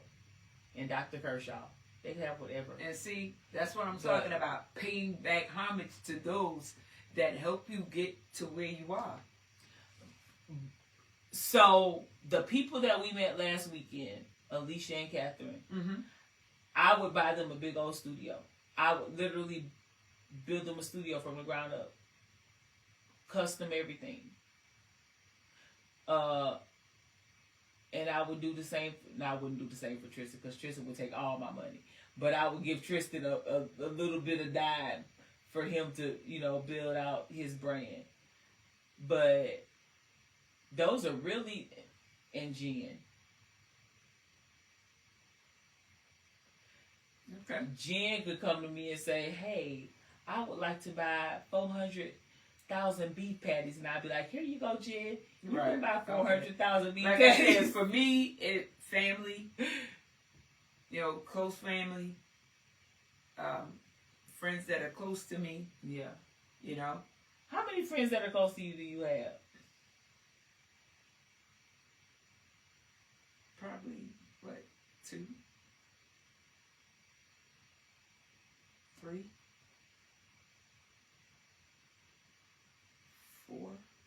I got about I'm gonna say 4 good ones. But yeah, I got about 6 that I would do something big for. Now I got some friends that I would be like, you know, I would give them a little piece here, you know, a little piece of money. You know, it wouldn't be nothing to solve none of their problems, I guess. I mean, $2,000-$3,000 would solve one of my problems right now, but it wouldn't be like, you know, they would definitely, if they weren't my real friends, they would definitely be mad. You know what I mean? Like like you said, why you didn't give me that? They would definitely, you know, it would definitely prove who my real friends were. But I feel like, you know, just because somebody has something don't mean they owe you something. And that's that's sad because that's the mentality of some people. You know, they look at you, oh, you got it like that. Oh, you doing this, you doing that. You mean you can't, what? Hold up. First of all, you don't know my circumstances. And you don't know what I had to go through. And you don't know my circumstances. You don't know. For you to even pop off at the mouth. There's so many things saying that you don't know. what you think I have. Well, let me go ahead and be clear about this. When it comes to anything with me, I'm going to tell you right now, you better don't think. Don't think at all. Because I'll tell you, don't think. Because nobody told you to think. Because when people get to thinking and they think it's like this, they think it's like that, and then when it come down to me, and you get disappointed because you didn't think it was going to be what you thought it was, then you need to be mad at yourself because you're the one who thought. Don't be mad at me because, number one, I didn't say anything to you or anything to have you have any type of expectations when it came to me. You had expectations about me before I even got to you. Right. About what you thought it was going to be or what you thought you were going to get. Didn't nobody tell you to think. And I'm going to tell you again, didn't nobody tell you to think. So when it comes to me, if you call yourself doing all this thinking, be mad at your damn self. Don't be mad at me because you're the one who thought, not me. But I mean, there's a lot. I have a lot of friends that I would give what I would consider small money in the situation where I was giving away money. Because if in the situation that I was giving away money, I got big money. Big money. Yeah. I work too hard to give away money now. But in the situation where I was giving away big money, I got some friends that I would give, small money, I guess, under $5,000. Yeah. Like if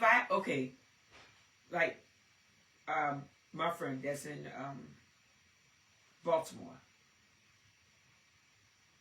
Her.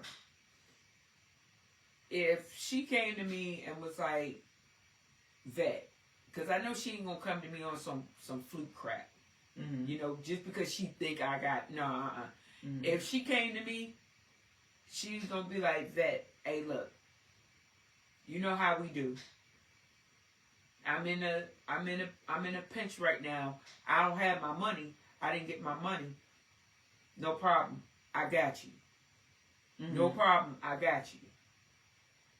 Now, if I said I got you that one time or whatever, that doesn't leave the door open for you to keep coming back to me every time you think it's okay to come back to me, because I'm going to say, hey, don't worry about it. You don't have to pay me back or anything like that. Just go ahead and, handle your business. Do what you got to do. Mm-hmm. You know what I mean? I'm not per se a fan of that. When a person try and test me to see if I'm going to do, and then they wait and they be like, oh, okay, I see she did this. I'm going to wait. And then come back to me with something else. As to say, oh, she did it that time, she'll do it again. Don't test me like that. Please test me like that, because you're going to be super disappointed. I'm like this. Don't test me. Do not test me like that, because you will be sorely disappointed with me, because I don't care for that. That lets me know you think less of me to try and get over on me. As they say, take your kindness for weakness. Don't do that.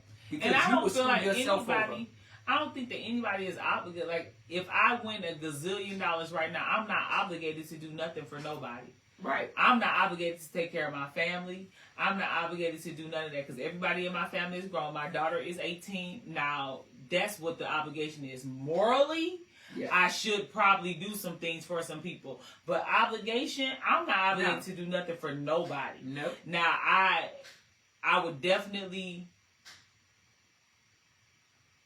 take my tithes from what I won and add to it, and like I said, do the church, because that is something that is important to me.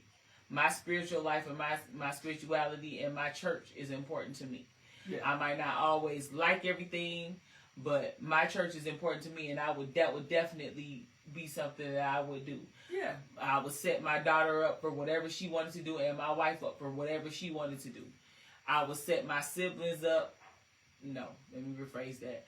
I would set my sister up for whatever she wanted to do, and to take care of her baby. I would set my nephews up. I would set my brother's money aside, but it would be governed, because my brothers just need a little help. They don't need to, that would be too much money. What I would be giving them would be too much money for them to have control over. I'm just gonna be honest. No, but I will make sure that my nephew was set up, and my other brother, his child, he doesn't have one yet, but his child would have a college fund. And I would give my brothers a little bit of money. It wouldn't be a little bit of money. It'd be a lot bit, but it would be something that I thought was manageable for them. Okay. Even my stepbrother, I would give him something that I thought was manageable for him. And I have other family that I would do for. Like I would do for my aunts. I would do for my cousin Kioka. I would do for my cousin Shavai. I would do for her daughter. I would do, stuff like that. And other, family put seasoning on it. But out of the bag. And but the thing, I'm sorry, I got a kid. She's on college. I'm working her as much as I can. My wife don't do nothing for me no more because my kid is here. But like my friends, I wouldn't want my friends expecting nothing from me. That burns my bacon. I don't know if it's my control freak. It bothers me when somebody asks me for something.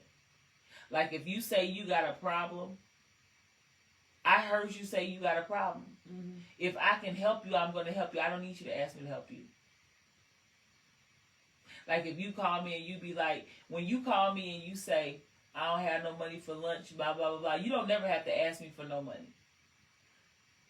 5 seconds later, 10 seconds later, I be done sent you a cash app. Now, it might not be big, but you get a cash app. So if I can do it, I'm going to do it. And just because you think I can do it don't mean I can. No, just because it looks like... I'm not talking about you in general. Right, no, I just don't... I don't know. For me, I just don't per se take advantage of people. Like I told you, when we got together, just because you're there, doesn't give me the right to fall back and be like, well, I ain't got to worry about it because you got it. At least that's how I feel. I don't never get that. I've never gotten that comfortable with just falling back all the way and just saying, all right, you got it. I ain't got to worry about it. You do it or whatever. No, I'm sorry. I'm built different. I'm built different. You built the way people should be built, because I'm just because somebody got it don't mean that they got it for you. Right. I can have $1 zillion. That don't mean I got $1 zillion to be giving nobody. Right. I might have, I do not have that type of expectation in mind. When it comes to you. I ain't got to worry about it. Tanika got it. I ain't got to worry about it. That sometimes that's why God don't bless us with what we ask for, because we can't be good stewards over it. Like we can't.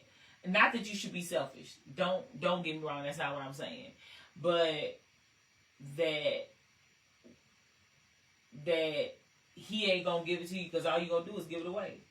And what He give it to you for? If He wanted the other people to have it, guess what He would have done? He would have gave it to the other people. And so you are not supposed to give all that you have. She has a difficult time with this. I'm guilty. I'll admit. I wasn't even talking about you, but since we own it, that's fine. I can admit I'm guilty of that. I'm not going to tell no lie. It's been maybe around. No. I wanted not even around this time. I'm going to say probably around the end of November or somewhere around before Thanksgiving. What? I hit the number. You ain't tell me. No, not now. That was last year? Oh, I was about to say you sure ain't tell me. No. When I hit the number, what was that, last year? Around Thanksgiving or so? Instead of me being like, okay, Yvette, you got this money, you need to keep it so you could put whatever together so when you go to the dentist you can do what all you need to do when it comes to your mouth. Instead of me thinking like that, no, I gave everybody Christmas. I gave everybody Christmas early. You know what I mean? Boom, boom, boom, boom. I gave everybody Christmas see, early. I don't have any problem with you doing stuff like that. What is my problem? You tell me what my problem is. Your problem with me is when I get money, I tend to spend it, or give it away to people.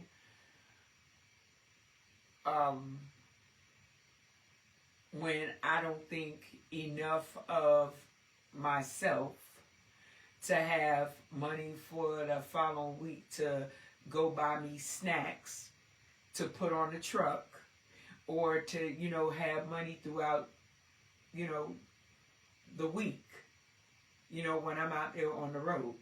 So that's like one of your biggest hang-ups with me, is when I don't take that money to go do that. So, loosely, it is that you will give, and it's nothing that's wrong with that. Nothing that's wrong with you giving as much as you want to give, what you want to give. What it is sometimes God blesses you with stuff so that you are not stressed out about things, and you forget that you were stressed out because you got $5 in your hand now, and you get that $5 out quarter by quarter, and then you stress out again the next week.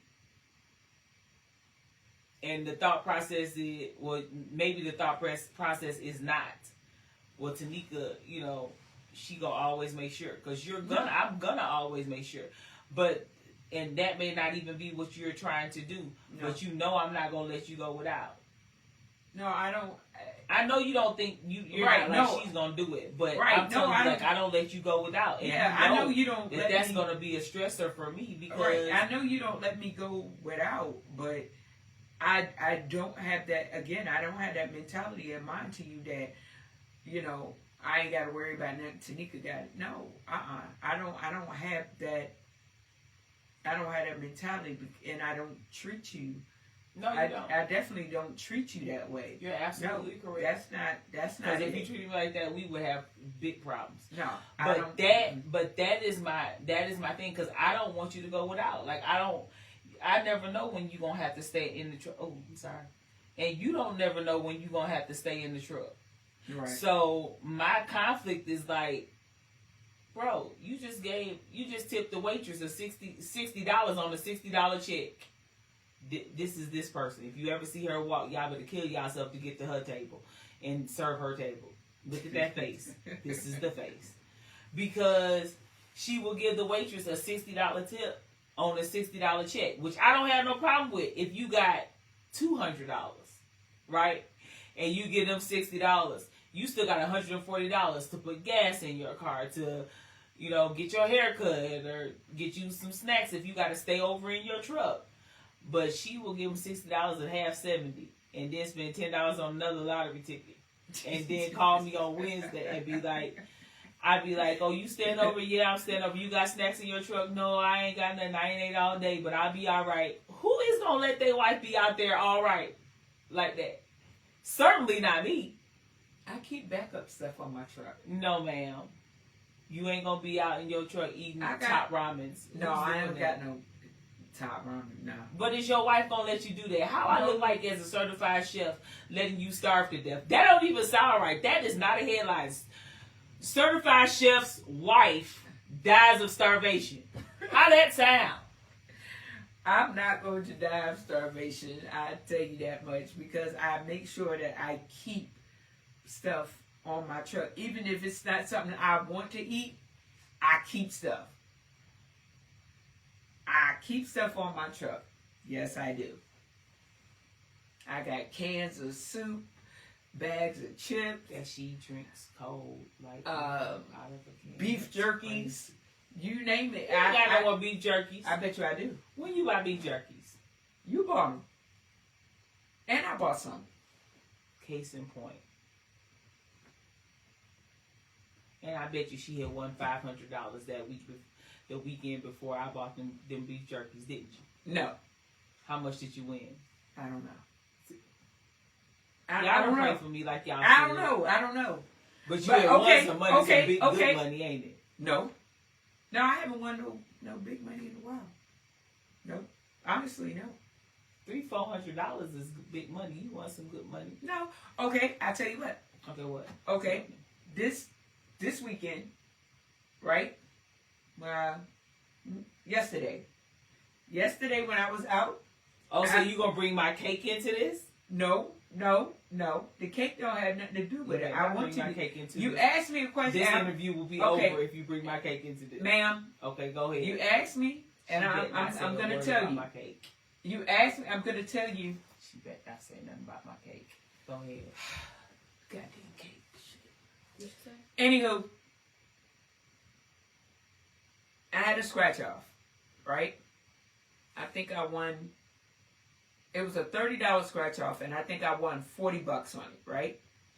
So I bought. That was Friday. That's Saturday. Yesterday, what I do? I went out. I went to the store, and I bought me the same $30 scratch off, but from a different store. And I got some other lottery tickets, right? Okay. So I go to scratch off the ticket. Boom, boom, boom, boom, boom, boom. I look at it. I'm like, ooh, okay. I won $200. Okay? $200 on that scratch off of a $30 scratch off. So then, what did I do? I turned around and I bought me some more scratch offs or whatever. I don't think I won really anything on them. And then I went and I bought whatever needed to be bought. Not say. Okay? You about to have a domestic on camera, don't you? No, we're not. Say it. No, we're not. Dare say it. No, we're not. We're domestic nothing. We're not about to have that. Okay? Yeah. That's it. We're not about to have that. So you went about what needed to be bought. Yep, I did. Yep, I did. And then what? I went and bought what? Don't you Dinner? No. I bought dinner. This interview gonna be over. Well, I'm gonna say it. You better not. I went to. Let me put. I'm turning off your mic. No, you're not. Let me put these two. Stop! Don't act like that. I'm gonna put these two on the map. I went to Cheese Me Please Me. Cheese Me Please Me over there on Old National. Check them out. Good spot. Cheese Me Please Me over on Old National. And then I went to Little Tart Bakery off of Memorial Drive. And let me tell you something, people. That place stays packed. When I say I stood in a long line,